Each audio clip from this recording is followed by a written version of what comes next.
Boa tarde, companheiros e companheiras. Vamos iniciar mais uma live nessa semana especial que nós estamos sobre diálogo, sobre a igualdade racial. O nosso convidado da tarde de hoje é o camarada, companheiro T. Caçula. Estamos aqui fazendo contato com o T. Caçula. Bom, vamos lá, mais uma live, né? Então é isso aí, vamos lá aqui. Sigam a gente nas redes sociais. No Facebook, Sindicato dos Químicos de São Paulo, @Sindicato Químico SP. E @Hélio Rodrigues Químicos. No Instagram, @QuímicoSP e @Hélio.Rodrigues13. Curtam e compartilhem nossa live. Hoje a gente vai fazer mais um debate nessa semana de diálogo sobre a igualdade racial, racismo e estruturalismo no pós-abolição, com o nosso camarada, companheiro T. Caçula, ou Tadeu Caçula, que é sociólogo. Então nós vamos acompanhar aqui, nós não estamos conseguindo fazer o contato aqui. Deixa eu ver se eu consigo ver aqui, mandar mais uma chamadinha para o T. Caçula, se eu consigo falar com ele, para nós começarmos a nossa live dessa tarde. Bom, é isso aí. Cidra Trajano, espero você.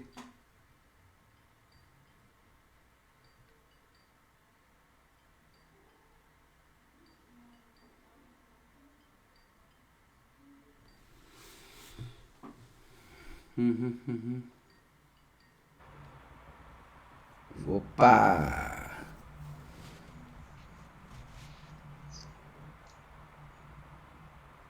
E aí, meu irmão? Tudo bem, T. Caçula? Você me escuta? Como é que você tá? Tudo jóia? Oh, que bom a gente fazer essa live junto hoje. Tô te ouvindo. Tá dando umas travadinhas por causa da internet mesmo, né, cara? Não tem jeito. Vai dar algumas travadas. Vamos ver se ela dá uma estabilizada aqui. Bom, a gente já tá aqui. Não, acho que, enfim, essa internet aqui do Brasil uma pior que a outra aqui, né? Não tem jeito não. Bom, deixa eu chamar aqui pra live, então a gente já... Hã? O que foi? Desculpa.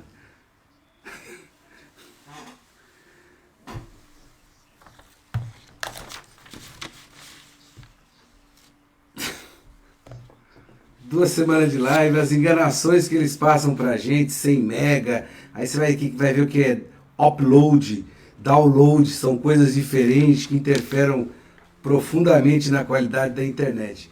Deixa eu apresentar aqui adequadamente o nosso convidado da tarde de hoje, que vai continuar o debate que nós estamos fazendo essa semana sobre diálogos sobre igualdade racial. Então vamos conversar com o nosso irmão, o T. Caçula, sobre racismo e estruturalismo no pós-abolição.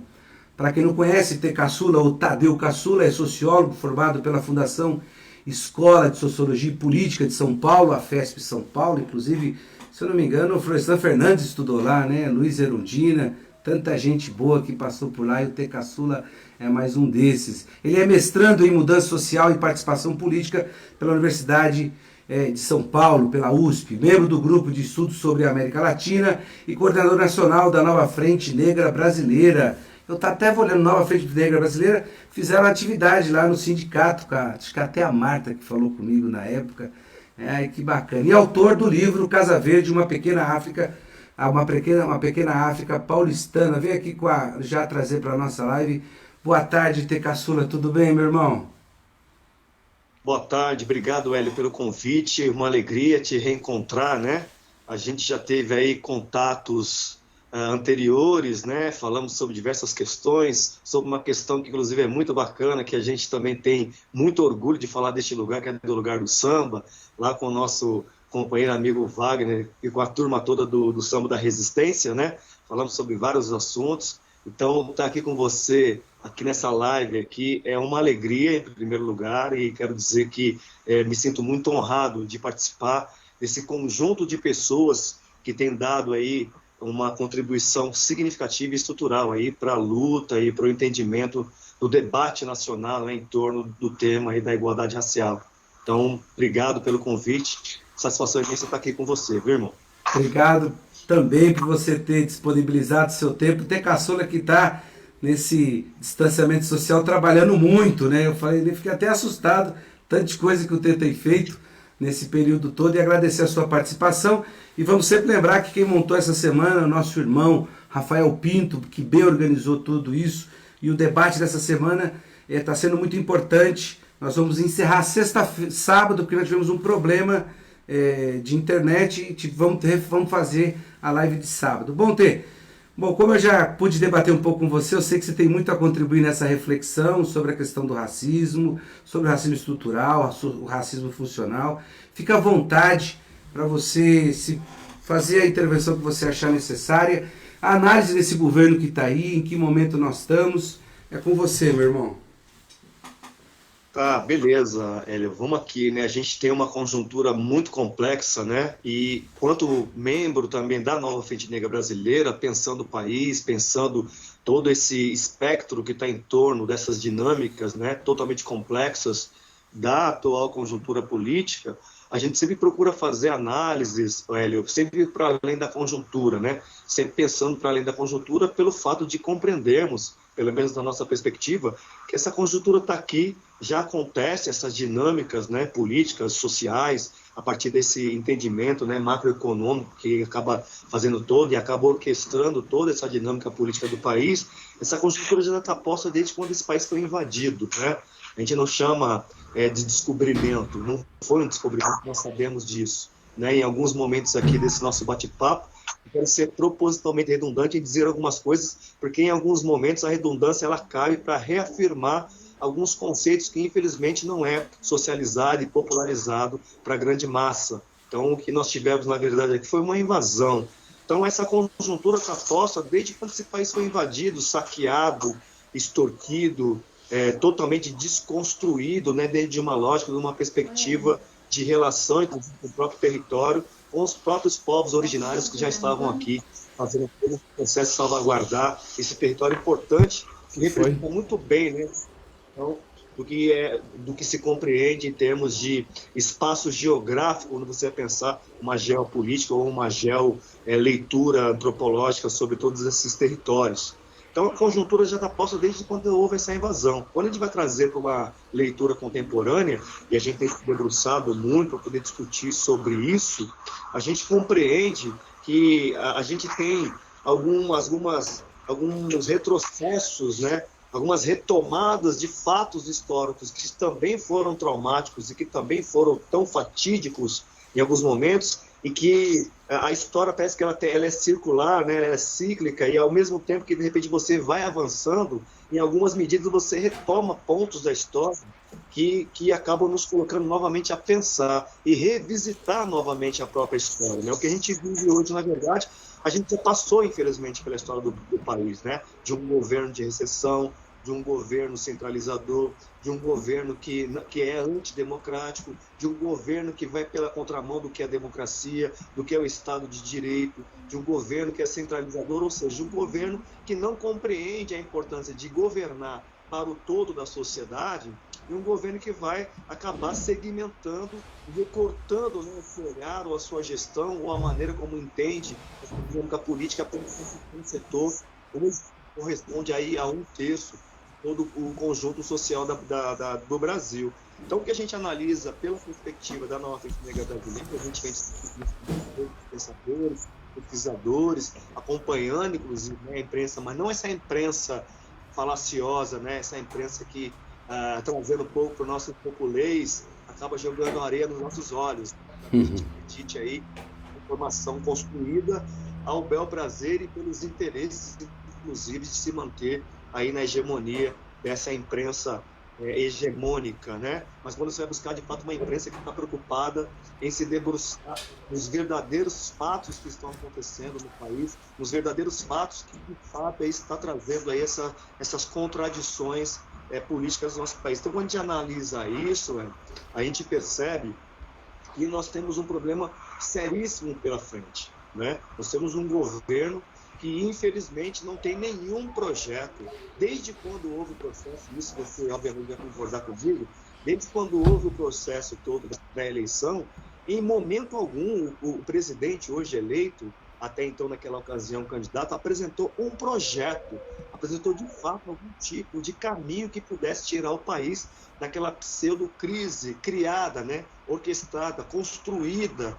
após o processo todo do golpe. Nós sabemos que, de fato, houve problema ali, né, econômico no país, que já vinha acontecendo desde quando houve a questão da crise econômica mundial, e que o país, que o Brasil, nas duas últimas gestões dos governos progressistas, conseguiram dinamizar e trazer até o momento que, infelizmente, não houve mais condições de fazer ali uma negociação e de chegar em alguns acordos políticos, que aí seria vender, de fato, literalmente, no sentido literal da palavra, vender a alma para o diabo. Então, a conjuntura que está posta é grave, e a gente precisa, de fato, debater essa conjuntura e apresentar caminhos, apresentar propostas, apresentar soluções que efetivamente possa apontar para um outro caminho. Perceba, nós temos hoje aí um problema seríssimo com relação à crise econômica, que está sendo também hoje mais afetada por conta da questão da crise sanitária. Mas é importante a gente lembrar, Hélio, que essa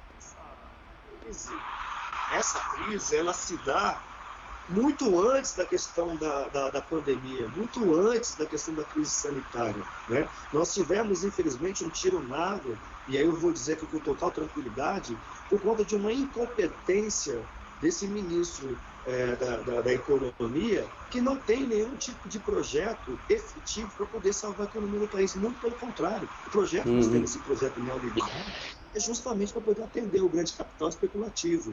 Na medida que você percebe, por exemplo, hoje o país passando por uma situação tão traumática, tão crítica, e o próprio governo apontar, num primeiro momento, a possibilidade de fazer aí um trabalho de salvaguardar ou de dar algum tipo de suporte para a população, apresentando uma proposta de dar um auxílio emergencial de R$ 200. Então é esse o governo que está aí.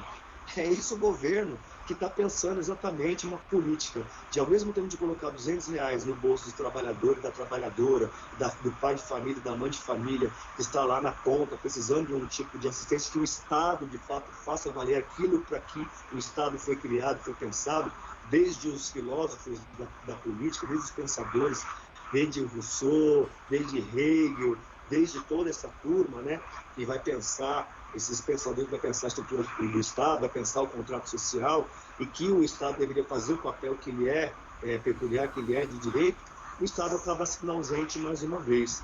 Então você perceba, né, que você tem um governo que apresenta uma proposta de R$ 200, né, e que na medida que você tem hoje aí o avanço do processo da pandemia, o isolamento social vai se estender, queria inclusive fazer com que houvesse um processo regressivo do valor do auxílio emergencial, né? Então, é esse governo que está aí, um governo de desmonte, um governo que não está pensando no povo, um governo antidemocrático, e que a gente, de fato, precisa refletir muito sobre isso. E a nossa direita brasileira tem apresentado algumas ideias, alguns pensadores, algumas lideranças, não só lideranças intelectuais, mas lideranças que estão na ponta fazendo o trabalho também, que estão nas quebradas, que estão nas periferias, que estão nos quilombos, que estão nas aldeias indígenas, para que a gente possa coletivamente pensar um projeto efetivo, de fato republicano, de fato democrático, mas que aí possa, obviamente, ser as nossas digitais,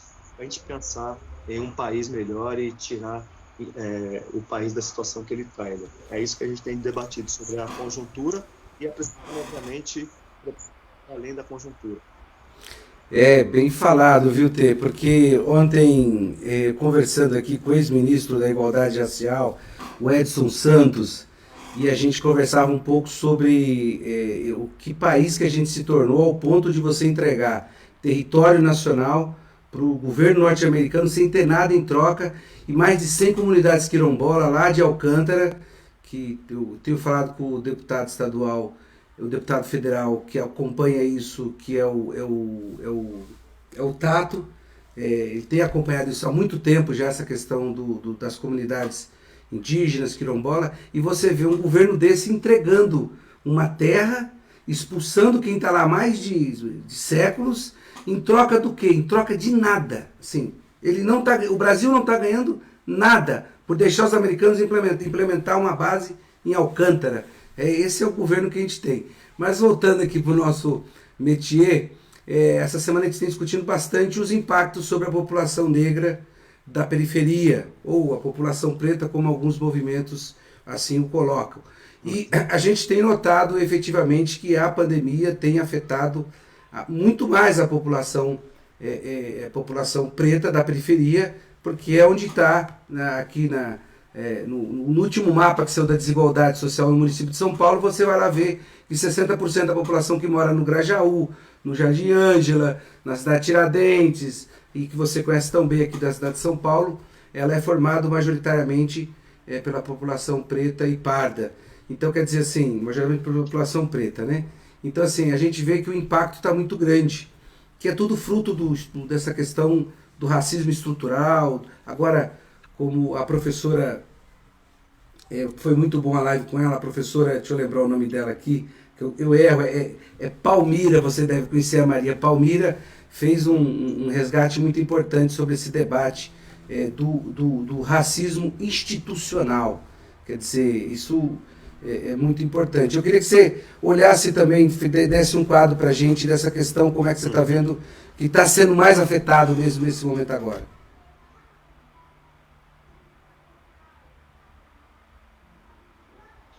Alô, T?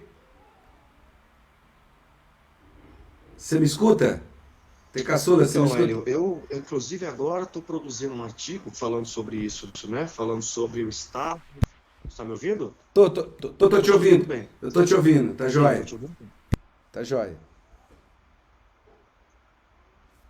Você me ouve? Eu te escuto, pode ir, tá tranquilo, pode ir. Tá. Você está oscilando um pouco, mas eu te ouço bem, assim, mesmo oscilando, mas seguindo um pouco. Beleza. Seguindo um pouco do que você trouxe, e eu quero deixar também aqui já um abraço fraterno para a professora Palmira, que é uma grande referência também nossa, uma grande intelectual, pensadora, e tem se debruçado por muito tempo, né, sobre esses estudos, sobre essas questões, e apresentado encaminhamentos e pensamentos bem interessantes. Deixo aqui já meu abraço para ela. Dizer que essa questão toda que acontece na periferia, sem sombra de dúvida, nós sabemos que é estrutural, nós sabemos que o racismo estrutural, ele impacta negativamente nessa população, na população negra, que está em todas as periferias do país, né, quando você vai pensar numa conjuntura mais ampla, mas recortando um pouco quando você problematiza essa questão dessa presença na cidade de São Paulo, tendo como recorte, né, então como um parâmetro que a partir daí você pode replicar para outras regiões do país. Eu estou produzindo agora, inclusive, um artigo para poder apresentar lá na USP sobre o Estado, né, a questão da pandemia e as periferias de São Paulo, também trazendo um pouco dessa leitura de como esse racismo sistêmico, estrutural e histórico, né, ainda impacta negativamente, trazendo alguns outros pensadores que estão, inclusive agora, num momento de bastante luzes colocadas sobre os pensamentos e as obras deles, como o próprio Achille Mbembe, como o professor Juarez Tadeu, como o professor Denis Oliveira, da Universidade de São Paulo, que também tem trazido um pensamento decolonial muito importante para a gente poder pensar toda essa dinâmica do estruturalismo que vai ditar as regras dessas dinâmicas sociais e que, obviamente, no momento que a gente se encontra de crise econômica e também de crise sanitária, é essa população que vai ser brutalmente, violentamente impactada. Mas para a gente compreender um pouco do que acontece hoje, e aí aproveitando aqui essa oportunidade que a gente está tendo de fazer essa troca, é fundamental a gente compreender o histórico, né, do estruturalismo, né, quando a gente propôs esse diálogo, a gente compreender um pouco da estrutura, né, que traz aí esse contexto, esse conceito do estruturalismo, que já é visto, né, essa história, a questão do estruturalismo já é visto, inclusive, até já em estudos do que a gente chama, na sociologia, da Santíssima Trindade aí da sociologia global, mundial, né? Que é Karl Marx, que é Max Weber e que é Emile Durkheim, né? Eles já vão começar a fazer uma discussão sobre essa questão a partir do entendimento aí das dinâmicas econômicas do país, das dinâmicas sociais do país, né? E vão trazer esse debate muito bacana, assim, que vai dando, inclusive, suporte para outros pensadores também trazer um pouco desse pensamento, né? E aí você vai perceber que o estruturalismo vai se transformar numa prática, numa dinâmica de estudo, vai ser alçada para uma reflexão maior a partir de estudos antropológicos também, né? O próprio o antropólogo que vai trazer essa discussão é o Levi-Strauss. O Levi-Strauss vai trazer essa discussão porque ele vai estudar antropologicamente as dinâmicas de estrutura social de várias sociedades, né, da sociedade de vários países, né, e não vai ser diferente também o olhar do Levi-Strauss quando ele vai pensar sociedades como as nossas, né, como a nossa aqui, a sociedade latino-americanas. Então, o Levi-Strauss vai trazer, através dessa busca de uma estrutura, do estruturalismo, um debate muito importante, muito interessante, que vai, inclusive, trazer, Hélio, essa ideia de como os indivíduos, né, no seu individualismo, eles são parte importante da dinâmica que forma a questão da teoria do que a gente pensa do processo todo do estruturalismo. Mas aí quando você vai trazer, por exemplo, para cá para o Brasil e discutir o estruturalismo também pela perspectiva da questão do racismo, que vai, inclusive, né, fundar aí todo um processo de segregação dessa população brasileira, dessa população negra, que contribuíram por mais de 300 anos, quase 400 anos no processo de desenvolvimento econômico do país, desde a primeira diáspora, lá no século XVI, né, você vai perceber que esse processo da estrutura social brasileira, que esse estruturalismo vai ser perverso com essa população. Né, ele vai ser perverso em vários momentos, né, em vários momentos do país. Existe até uma linha do tempo, né, do racismo estrutural, se você for perceber, muito embora a gente esteja discutindo muito forte o racismo estrutural hoje, ele já vem permeando e estruturando as dinâmicas sociais do país há séculos. Né? Se você for pegar, por exemplo, desde lá de 1824, né, os negros eram considerados seres somente objetivados, né? Não eram seres humanos, não eram tratados como seres humanos, isso em 1824. Aí, inclusive, você coloca uma série de questões aí que vai fundar e vai fundamentar isso. A própria teoria de Santo Agostinho, o grande pensador, né, do catolicismo, vai desumanizar essa população africana, legitimando, inclusive, né, que haja essa exploração desses corpos para poder ser exploradas, escravizadas em vários continentes, sobretudo aqui no continente sul-americano. A partir desse pensamento, desse teórico do catolicismo, você percebe aí que há esse processo aí de olhar e observar para essa população com esse olhar de desumanização, e na medida que você tem a desumanização, que você não tem aquilo que é chamado como alma, você é coisificado, né? Tratado como um animal, e sendo um animal você pode ser tratado ali como um objeto de uso, né? De uso para exploração da sua mão de obra. Então você tem uma linha de tempo que é bem interessante. Você vai ter aí também, ao longo desse processo, dessa linha do tempo, 1872, por exemplo, você tem o primeiro censo brasileiro, e você tem mais de 80% da população que é negra no Brasil, né? Isso em 1872, 80% da população brasileira já era população negra no Brasil, né? E aí você tinha aí um incentivo, inclusive, a partir desse processo, já prevendo o processo da abolição da escravatura, o processo de abertura das fronteiras do país para o processo de imigração europeia, que vai começar, então, a pensar esse processo todo do pós-abolição, como essa população europeia vai ocupar esses postos de trabalho com uma estrutura, né, de salário, uma estrutura de moradia, uma estrutura de alimento, uma estrutura que foi fundamental para que eles pudessem se estabelecer aqui, né? Aí você tem em 1870 para 1880, ali naquela década também, uma discussão que vai gerar ali a discussão da lei do ventre livre, né? 1871 você vai ter ali a lei do sexagenário, 1885. Então percebam, essa sequência de leis já vai fundando, já vai inaugurando aquilo que nós entendemos a partir de 1888, que vai ser brutal na questão do processo todo do racismo estrutural. Você tem aí,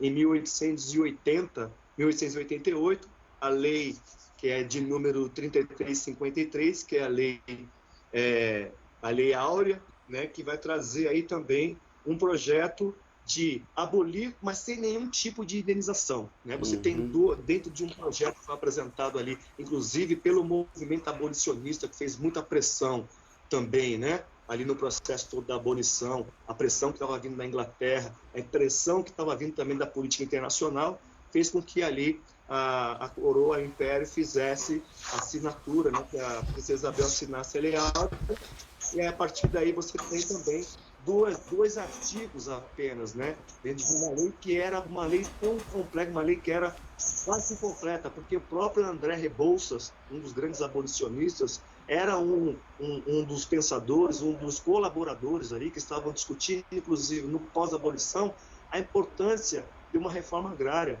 a importância de que essa população tivesse terra, tivesse condições de iniciar sua vida com dignidade, né? Assim como outros pensadores, José do Patrocínio, enfim, outros grandes nomes ali que estavam também ali trabalhando, orquestrando, articulando, pensando e incentivando a questão da abolição, e que, infelizmente, dentro da assinatura que foi feita da lei, apenas dois artigos foram anotados ali, aprovados, para que houvesse, se a partir desse processo, o processo da abolição. E aí, detalhe, né? Aí vai começar a questão da perversidade. E a perversidade é no sentido da palavra. Porque na medida que você tem em 1888, no dia 30 de maio de 1888, a Lei Áurea, que, enfim, para todos que minimamente tiveram acesso aí aos livros didáticos, que eu ainda costumo chamar de falaciosos, que precisam passar por uma reforma, você tem ali a abolição no dia 13 de maio, né? E aí acabou a história do negro no Brasil. É como se você pegasse os livros didáticos e a história da população negra do Brasil se desse do século XVI, 1537, quando chegam ali, 34 ou 37, quando chegam os primeiros escravizados de África, e aí acabou a história do negro no dia 13 de maio de 1888.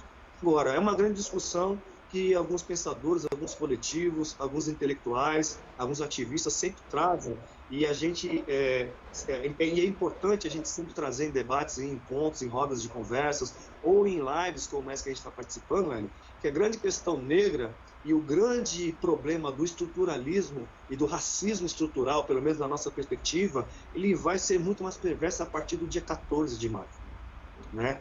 É o dia fatídico, porque existem alguns pensadores, o próprio professor Juarez Tadeu, lá da Unesp de Bauru, um dos grandes intelectuais da contemporaneidade, uma das minhas referências, inclusive, ele faz um debate muito interessante, Hélio, e a gente precisa analisar muito mais isso e produzir mais sobre isso, que é o seguinte, que a população negra escravizada, ela é um sujeito ativo da economia brasileira até o dia 13 de maio de 1888, porque mesmo na condição de cativo e de escravizado, ele faz parte de um processo de desenvolvimento econômico.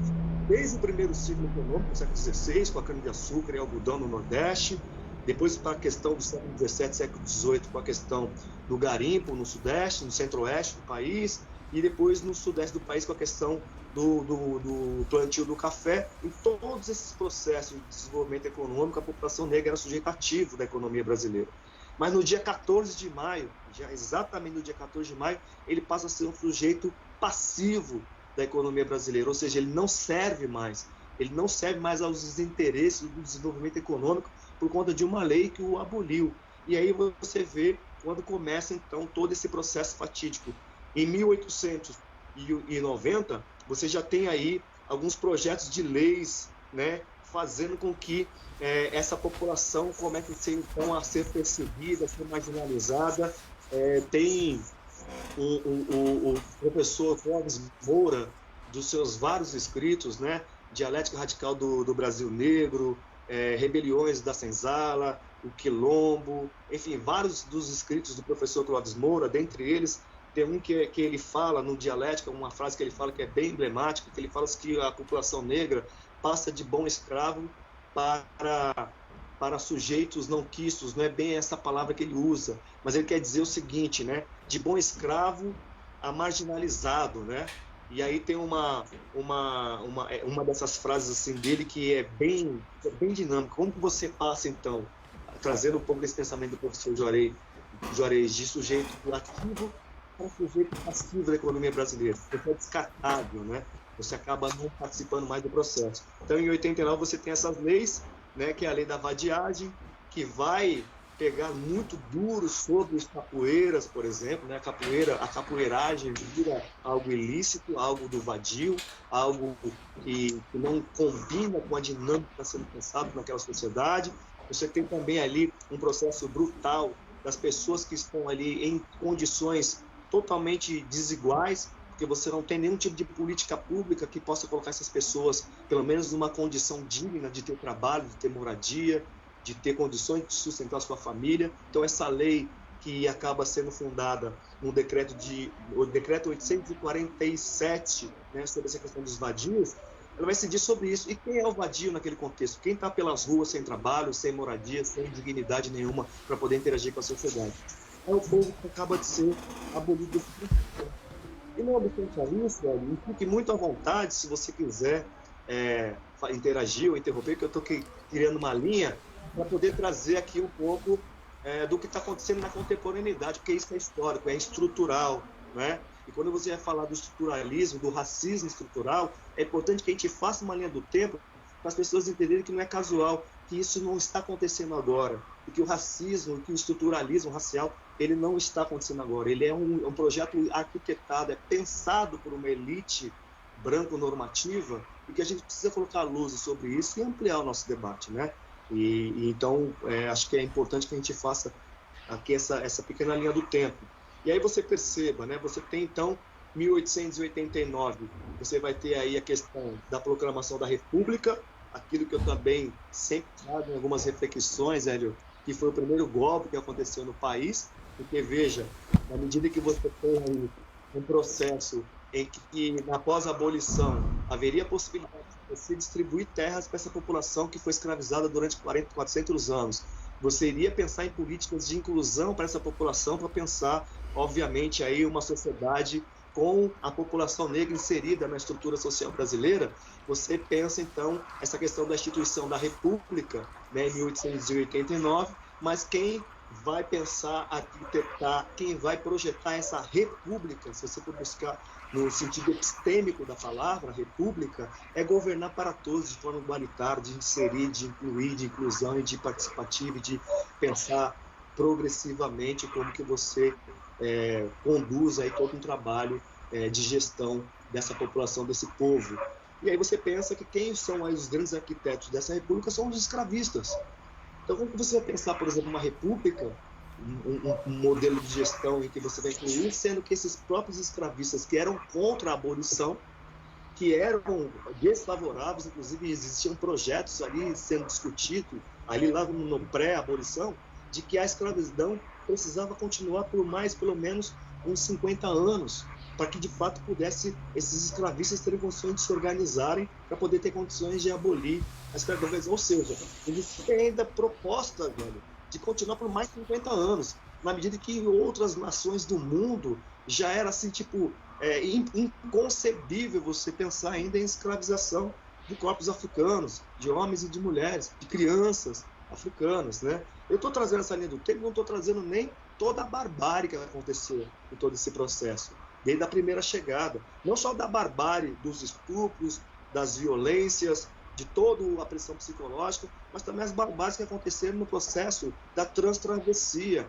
de dezenas de centenas de corpos que foram jogados no meio do processo, uns para poder, inclusive, burlar o processo todo de repressão que a Inglaterra já estava fazendo contra a escravização de africanos, e que eles precisavam descartar a carga, que era assim que eram tratados, esses seres humanos eram tratados como cargas, e para que não pudesse pagar impostos e pagar uma grana violenta, porque estava violando ali um tratado internacional de não mais traficar africanos. Então eles descartavam, né, a carta.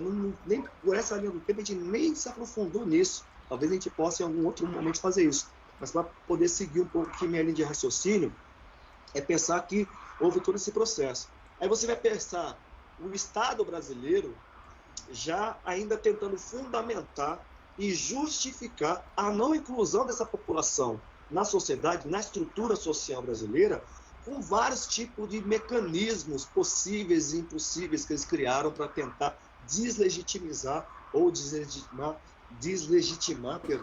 essas pessoas que participaram desse processo todo de inclusão na sociedade brasileira.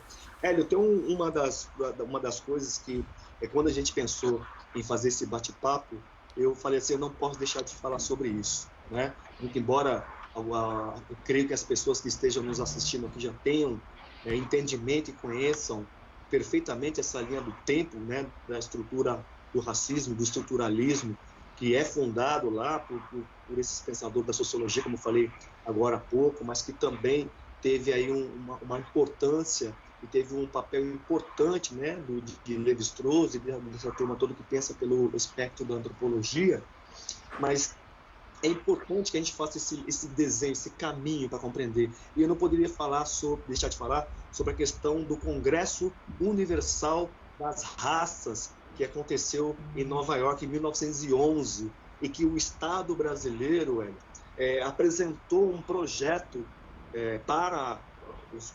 conferencistas que estavam participando desse congresso, um projeto de que em 100 anos não existiria mais a presença física, simbólica e cultural da população negra brasileira, né? E aí, mais uma vez aqui, buscando o nosso professor Juarez Tadeu, o que ele chama de etnocídio, e que, em dada medida, ele também traz um olhar sobre o epistemicídio, né?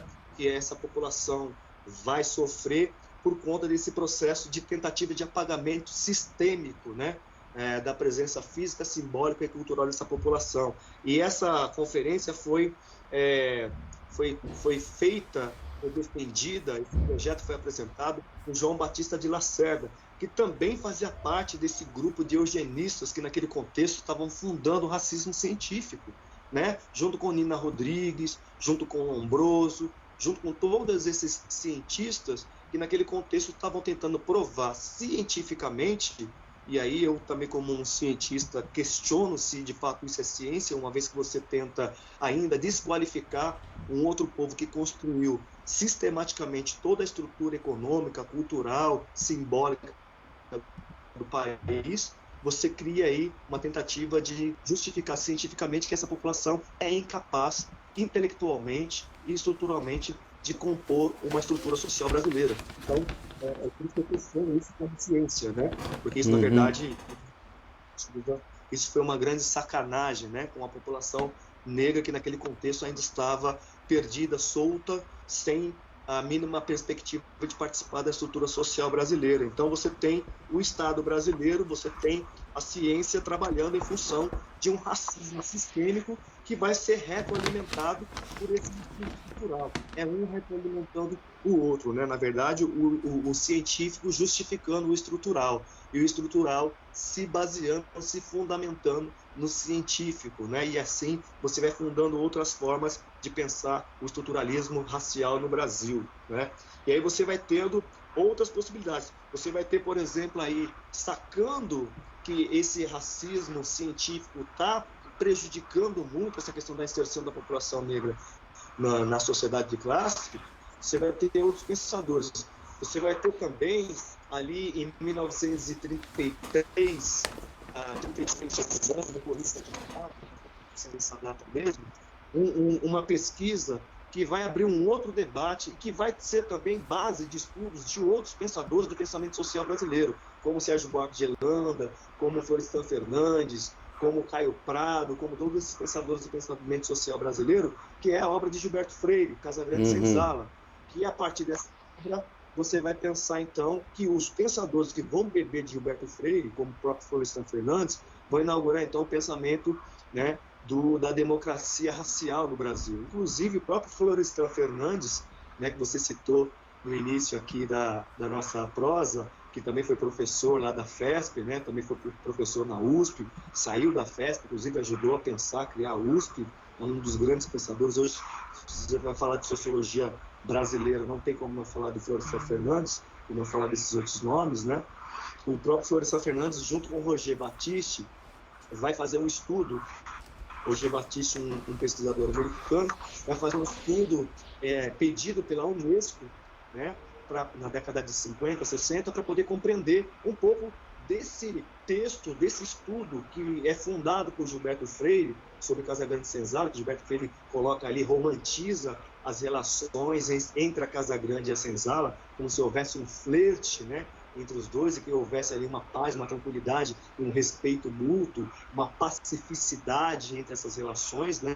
E aí o nosso professor Clóvis Moura vai desmontar tudo isso, vai desconstruir tudo isso, porque ele vai trazer textos importantes, inclusive o Rebeliões da Senzala, é exatamente isso, o aquilombamento, né? A rebeldia, né? E essas diversas senzalas estouraram suas portas, invadiram as casas grandes e acabaram com essa ideia de que havia essa relação promíscua entre a Casa Grande e a Senzala. Mas voltando um pouco aqui ao Florestan Fernandes e ao Roger Batiste, eles vão produzir uma obra também a pedido da Unesco para poder explicar se de fato existe essa relação mesmo, né, de pacificidade entre brancos e negros. E ele vai produzir Negros e Brancos em São Paulo, né? Negros e brancos na cidade de São Paulo, com uma discussão se essa população estava interagindo mesmo. E depois, inclusive, vai ter uma segunda edição, Hélio, e aí eu coloco aqui com total tranquilidade, que aí entra mais uma vez a grande sacanagem, né? De você ir pensando, né, essas microações que vai se transformando também em marco quando você pensar a questão do racismo estrutural, que na segunda edição desse livro, com o prefácio de Fernando Henrique, que também estudou lá na Fundação Escola de Sociologia e Política de São Paulo, ele vai fazer um prefácio e na capa muda-se a ordem, né? Deixa de ser negros e brancos na cidade de São Paulo e passa a ser brancos e negros na cidade de São Paulo. Para muitas e muitos, Hélio, essa alteração, né, a mudança não altera o resultado. Para mim, altera muito o resultado. Altera muito o resultado porque você está colocando numa outra perspectiva de olhar, né? É como se, de repente, brancos e negros, né? Onde, na verdade, você tem, aqui pela linha do tempo que eu trouxe aqui para a nossa reflexão, um número majoritariamente de negros na sociedade brasileira. Então, é sempre essa tentativa da branquitude normativa colocá-los, que é a minoria, inclusive, da população brasileira, se colocar como hegemônica e colocar quem é a maioria na condição de minoria. Então, a mudança aí, pelo menos na minha perspectiva, tem um peso simbólico e político fundamental.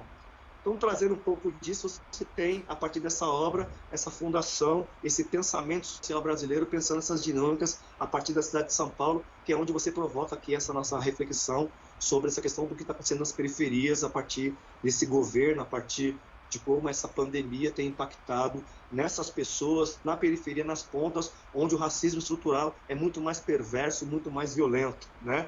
Aí você tem, em 31, nesse mesmo período, na década de 30, que foi muito interessante, né, na discussão política no país, a gente teve várias coisas acontecendo ali, você tem essa questão de em 32 a Revolução Constitucionalista, você tem em 31 a fundação da Frente Brasileira, você tem em 32 a fundação da Aliança Integralista Brasileira de Plínio Salgado, você tem em 37 o Estado Novo de Getúlio Vargas, enfim, a década de 30 foi muito dinâmica, né? Eu, inclusive, na minha graduação lá na FEF, o meu TCC foi discutindo a década de 1930, mas pela perspectiva da resistência de um grupo carnavalesco, que foi o grupo Camisa Verde e Branco, que naquele contexto foi confundido com o Getúlio Vargas, com os Camisas Verdes, que era o grupo paramilitar de resistência fascista do Plínio Salgado. Então, por isso que a década de 30 é bem interessante e é legal a gente trazer luz sobre ela.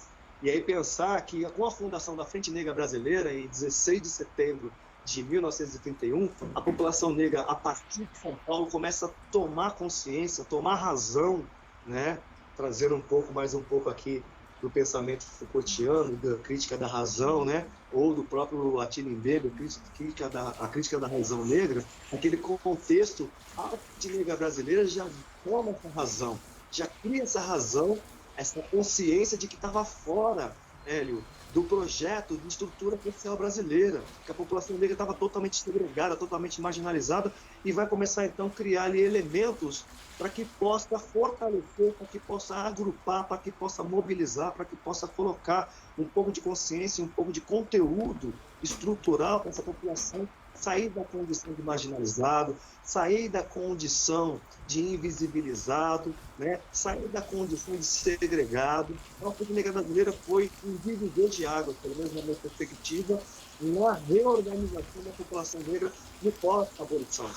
Porque até ali o processo do pré-abolição, a gente tinha muitas lideranças negras conduzindo isso e trabalhando ativamente para que houvesse o processo da abolição. Depois do pós, a partir do dia 14 de maio de 1888, houve um apagamento sistêmico, brutal, violento, vil, perverso, né, da presença negra no Brasil. Então você tem aí a Frente Negra Brasileira fazendo um trabalho fundamental, que a partir da Frente Negra Brasileira a gente tem hoje muitas correntes do movimento negro que são fundamentais e importantes, mas são fundamentais e importantes por conta de toda a ação também inaugurada ali pela Frente Negra Brasileira na década de 30. E vai pensar, Hélio, naquele contexto, curso de formação profissional, para poder inserir a população no mercado de trabalho, para ter condições de ter um salário, uma renda, para poder dar dignidade para sua família. Perceba, nós estamos falando de um período de pós-abolição em que os homens negros eram ficavam totalmente alheios a qualquer tipo de estrutura de trabalho. O trabalho formal não existia. Então ele era obrigado a trabalhar com o que aparecia. Era pequenos serviços, era engraxate, era carpinteiro, era limpador de calhas, eles trabalhavam várias perspectivas. Percebam, muitos homens negros que naquele período, até no período da escravidão, que fizeram obras, fizeram trabalhos importantes para o Brasil, como o próprio Tebas, muito bem lembrado, muito bem organizado pelo jornalista e pesquisador Abílio Ferreira, que vai colocar luz sobre a importância de Tebas na cidade de São Paulo, e que também o grande sambista Geraldo Filme vai narrar a história de Tebas a partir de um dos seus sambas. Geraldo Filme traz Tebas para o nosso conhecimento, que foi totalmente apagado e visibilizado, que foi fundamental para, inclusive, pensar a arquitetura dos franciscanos lá do Largo de São Francisco, da igreja do Carmo, por exemplo, aqueles arcos que não tinha para poder fazer naquele contexto que construiu, né? Esse preto escravizado naquele contexto. Quando conta essa história de São Paulo, não conta a história da contribuição negra, não apenas na edificação de prédios e arquiteturas e estruturas importantes da cidade de São Paulo, mas também não lembra da presença da população negra que ajudou a criar a estrutura da cidade de São Paulo muito antes da abertura das fronteiras para poder receber a imigração europeia, italiana. É como se, de repente, São Paulo nascesse com a chegada dos italianos, como se antes da chegada dos italianos não tivesse mais ninguém, como se a população negra tivesse chegado junto com os italianos aqui, né? Então é muito interessante a gente também começar a pensar sobre isso, sobre a importância da gente retomar essas narrativas, revisitar esses territórios, dar de fato legitimidade para pretos e pretas que ajudaram a construir todos esses espaços, esses territórios, e começar a disputar esses espaços públicos que também são espaços políticos, espaços públicos que muitas vezes não são lembrados e não são legitimados também com a presença negra. Então, existem muitas pessoas que eu converso, Hélio, que não sabem que ali, no Lago da Aroche, existe um busto de Luiz Gama, né? E é importante a gente disputar esse território, é importante que a gente tenha busto do Bolsas, é importante que a gente tenha bustos do José Patrocínio, que a gente tenha bustos de Maria Carolina de Jesus, que a gente tenha bustos de Conceição Evaristo, que a gente de fato disputa esse espaço, porque espaço público, espaço da cidade, também é espaço de disputa, né? E a gente precisa rediscutir, inclusive, Hélio, a presença daquela estátua do Borba Gato que está lá na Avenida Santo Amaro, mas isso fica para um outro momento, né? E aí, você tem essa Frente Negra Brasileira, então, ajudando a construir toda essa ideia, dando curso de formação política, né?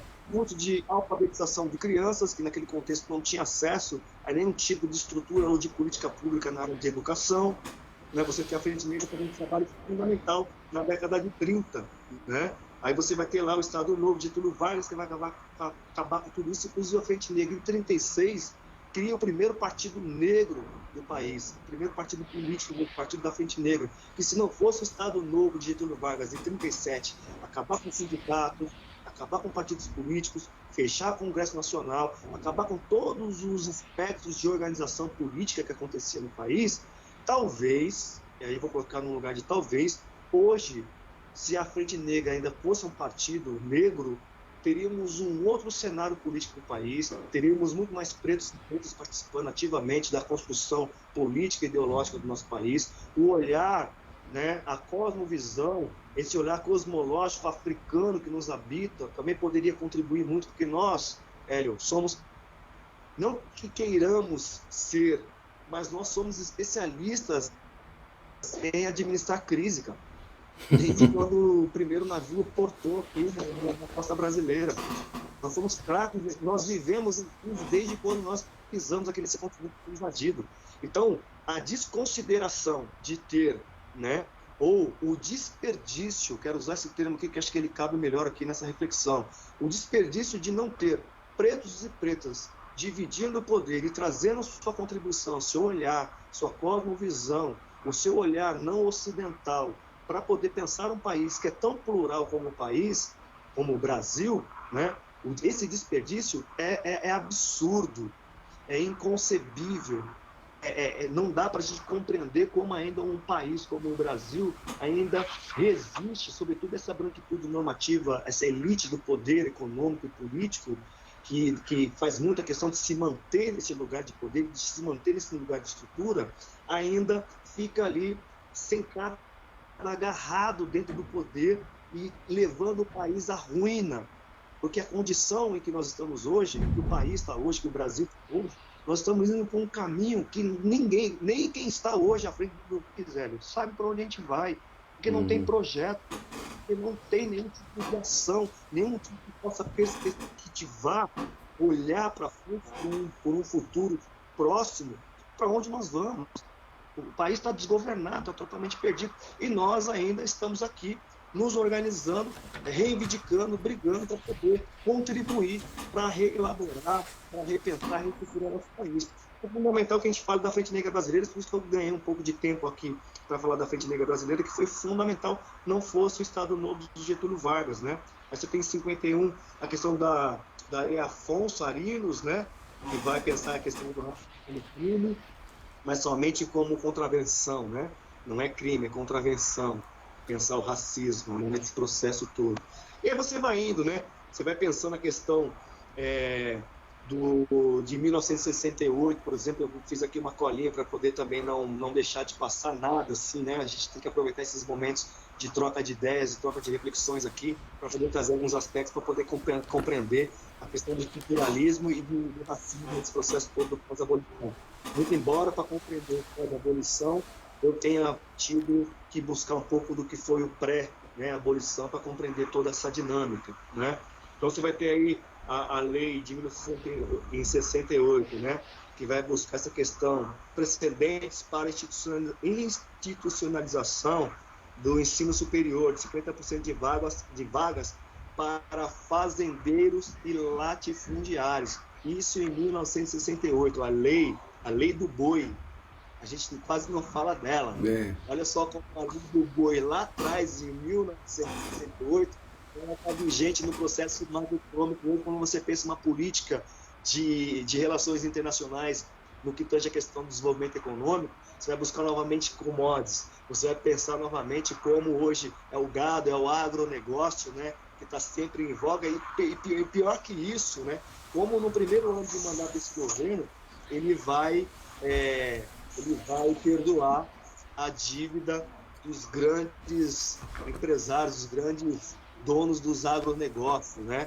Ele vai perdoar uma dívida de milhões aí, que na verdade vai mais uma vez, Hélio, dar mais uma anistia, que vai dar mais suporte para que esses latifundiários e esses fazendeiros ainda consigam se superar aí dentro do processo do desenvolvimento político do país. Então, em 68, você tem aí a lei que vai dar 50% de vagas nas universidades públicas para esses fazendeiros e latifundiários, né? Eu vou pular aqui um pouco para poder avançar, e senão a gente vai falar de todas as leis aqui, e a gente vai ele não vai conseguir. Mas, enfim, Hélio, só para poder trazer um pouco dessa discussão de como o próprio Estado brasileiro ele vai contribuir sistematicamente para que esse estruturalismo, esse racismo estrutural, ele ganhe força, ele se fundamente, para que ele efetivamente crie ali uma carapaça em que a gente tenha que ficar todo momento batendo firme ali para tentar quebrar, né? Então, quando a gente vai trazer essa questão do racismo estrutural e desse processo segregatório que acontece com a população negra, isso em todos os estados do país, em todas as capitais do país. Quando você pensa, por exemplo, no Rio de Janeiro, essa população foi alocada nos morros, né, nos subúrbios, e hoje você vê que esse processo de segregação tem gerado um problema social essencialmente porque o Estado ausente, desde quando houve esse processo da pós-abolição até a contemporaneidade, não pensou em políticas de incluir esse povo, né? Esse povo ao qual nós pertencemos, esse povo ao qual nós temos orgulho de falar neste lugar, né?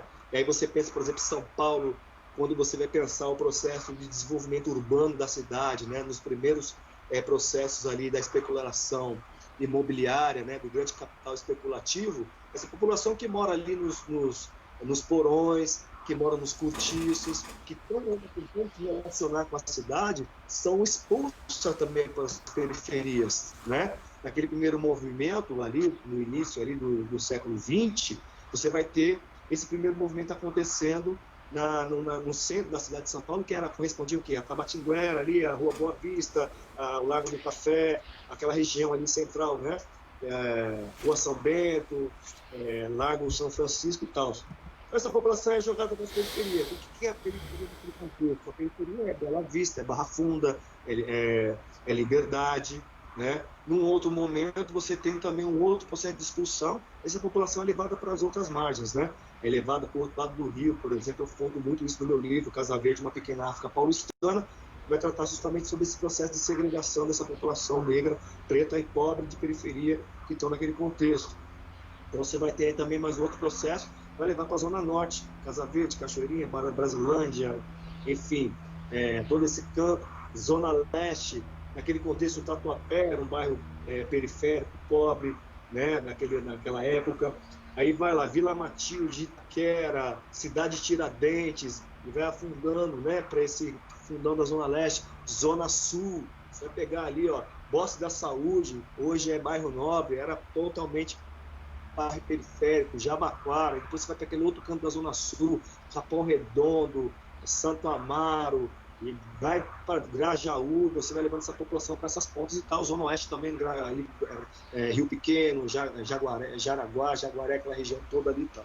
Enfim, então você tem aí um processo, e esse processo, eu sempre costumo, quando falo dele, chamar de higienização étnica, né? Não foi só um processo de reorganizar a cidade, pensando um urbanismo que pudesse reorganizar a cidade. Existiu uma higienização étnica, porque você tem uma cidade pensada com aspirações europeias, e corpos negros não combinam com esses espaços. Perceba, por exemplo, a gente que é também da música, é da cultura, que é do samba, perceba que esse processo foi tão brutal que até mesmo as manifestações carnavalescas que aconteciam no centro da cidade de São Paulo foram totalmente expulsas. O que era no Anhangabaú foi jogado para São João, foi jogado para Tiradentes, agora foi para o Anhembi confinado, e há um projeto, inclusive, de levar lá para o pé da Serra da Cantareira, porque agora o Anhembi, pela especulação imobiliária, está sendo também, a partir da eleição do atual governador do estado de São Paulo, na época prefeito, ele começou a privatizar tudo e criou aquele grande parque ali como um grande território especulativo com capital imobiliário. Então já estão pensando em tirar o carnaval de lá também e mandar lá por pé da Serra da Cantareira. Então veja bem, há um processo segregatório brutal aí.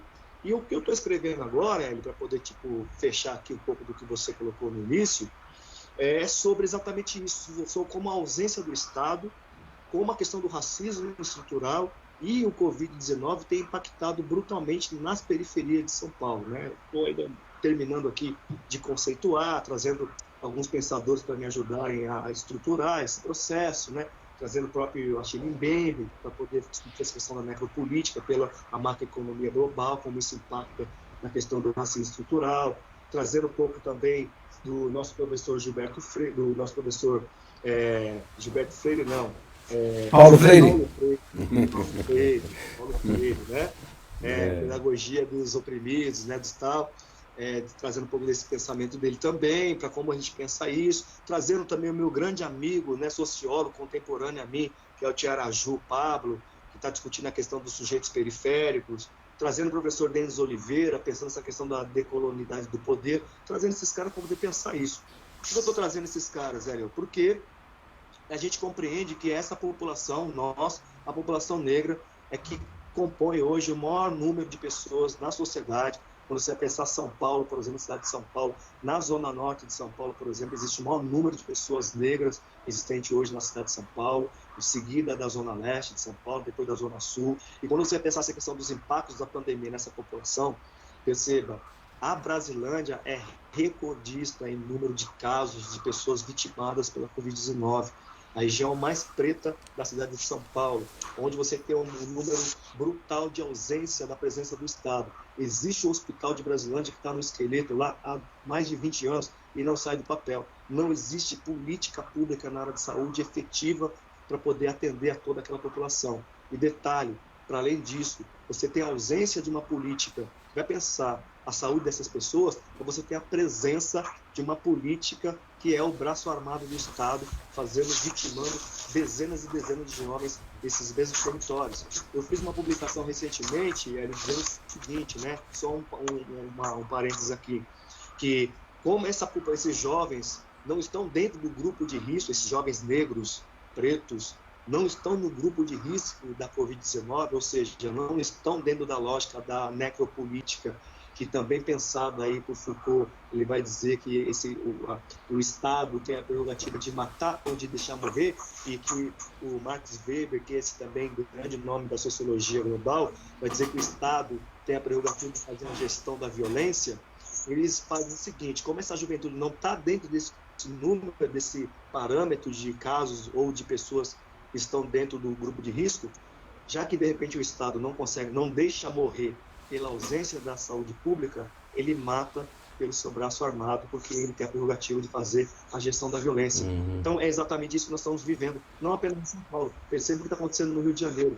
Ontem, mais um caso de mais um menino de 9 anos que foi vitimado por um tiro também por conta de um pseudo-tiroteio que aconteceu lá no Rio de Janeiro. Então isso acontece muito em São Paulo também. A polícia militar está espancando os jovens, está atirando, está matando letalmente essa juventude. Então perceba, quando você pensa um Estado, um governo que trabalha pela lógica da necropolítica, é o resultado que a gente vê. Se não morre pela Covid-19, é morto pelo braço armado do Estado. Só queria contextualizar isso para dizer que isso também está dentro do entendimento do que é o racismo estrutural no Brasil.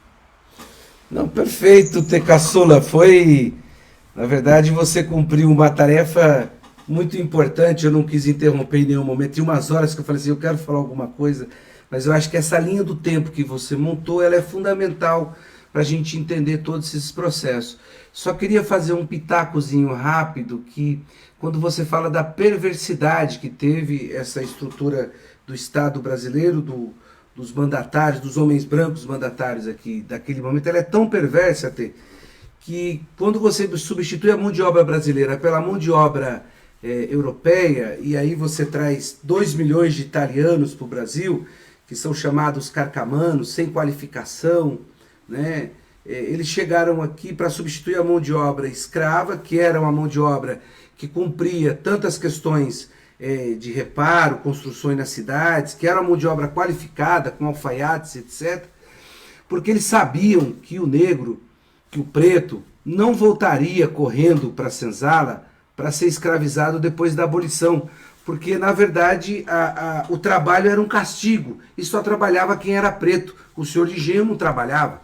Tem até uma passagem do Alto da Compadecida em que o coronel fala que não, minha saúde está muito boa, eu não trabalho, quer dizer, é exatamente isso, né?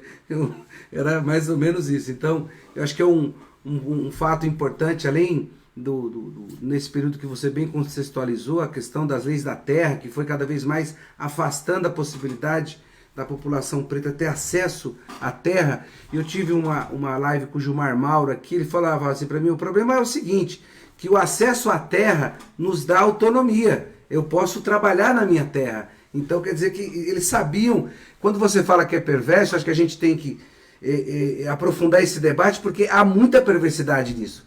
Então essa importação da mão de obra estrangeira naquele momento, por uma mão de obra extremamente desqualificada, que não conhecia a região, não conhecia a lavoura, não conhecia as cidades, depois vai vir mais para frente uma parte ali de espanhóis, um pouco mais qualificado, mas o centro dela que vem de 1990, como você falou, a 1905, é uma mão de obra extremamente desqualificada, ao ponto do consulado italiano proibir a vinda de italianos para o Brasil, porque os italianos estavam sendo tratados parecido como escravos. Houve uma suspensão até num documento que tem de uma tese de doutorado muito interessante que eu li, sobre a formação da mão de obra no Brasil, que essa higienização que você está colocando, essa branquitude. Bom, nós já demos lá o tempo da live, passou um monte de gente aqui que eu peço... que eu vou pedir muito perdão, só para registrar o Anderson Balbino, o Henrique, o Paulo, o Arlete, o Roberto, a Camila, o Cláudio Ramos, manda um abraço para você, Albecir, o Antônio também, o Paulo Ferraz, a Vanessa, o ex-vereador e deputado Ítalo Cardoso, também passou por aqui, a Viviane, a Patrícia Guzmão, o Valmir Moraes, que é do Núcleo de Combate ao Racismo da CUT, a Rosângela também, a Sarita, o Miguel Biaso, a Assunção, enfim, Marco Germano. Bom, tem muita gente aqui, se eu for ler tudo, eu vou ficar tendo um tempão. E assim, eu queria que você, infelizmente, fizesse as considerações finais, mas você cumpriu um papel importante. Eu sou muito fã de Linha do Tempo, porque eu acho que ela ajuda a gente a ter uma construção do pensamento muito boa. E desde já agradeço demais a sua participação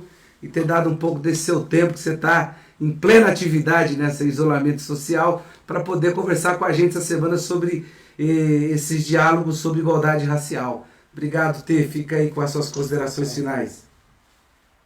Legal, obrigado. Eu mais uma vez agradeço aí pelo convite, né? Uma alegria, como eu disse no início aqui da nossa prosa, né? Uma alegria estar aqui falando com você, uma pessoa que eu já tenho uma estima, que eu tenho um respeito e um carinho imenso. Quero agradecer também ao Rafael Pinto, que é o meu mestre, né? Um dos grandes pensadores, um dos grandes sociólogos, né? Que tem aí uma importância e um papel fundamental para a questão da luta negra no Brasil, para o entendimento nesse pensamento social preto no Brasil, também passa pela contribuição de Rafael Pinto.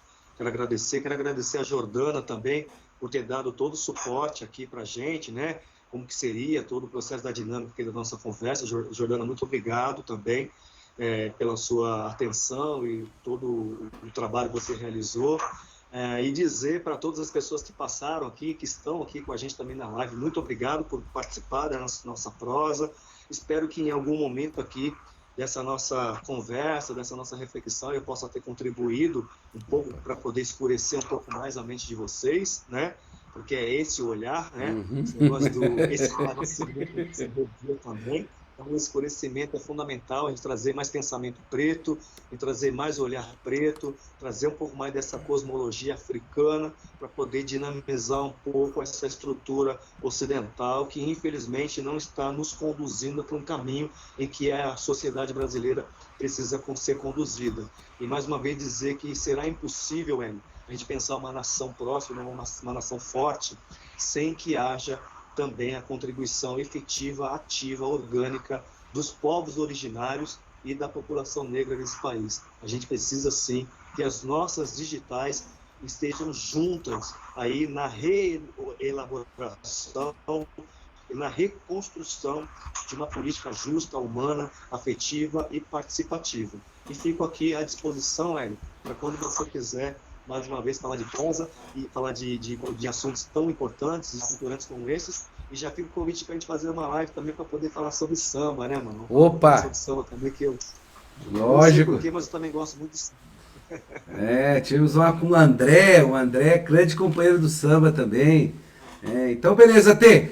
Brigadão, vamos sim voltar a conversar. Esse debate, nós já vínhamos fazendo ele constantemente com o Rafael Pinto, nosso mestre nesse debate, e nós chegamos à conclusão que precisávamos fazer uma imersão maior. Vamos discutir com mais profundidade, mas nós vamos ter que continuar, como você falou, vamos ter que continuar nesse processo cíclico de discutindo cada vez mais, trazendo essa questão só do que você falou, da vinda do preto da África para o Brasil, só aí já dá vários debates de condição de vida, o que eles fizeram. Quer dizer, acho que nós temos que aprofundar, que é para poder construir uma sociedade melhor, passa pela questão da desigualdade racial. Isso não tenha dúvida, isso faz parte do nosso debate.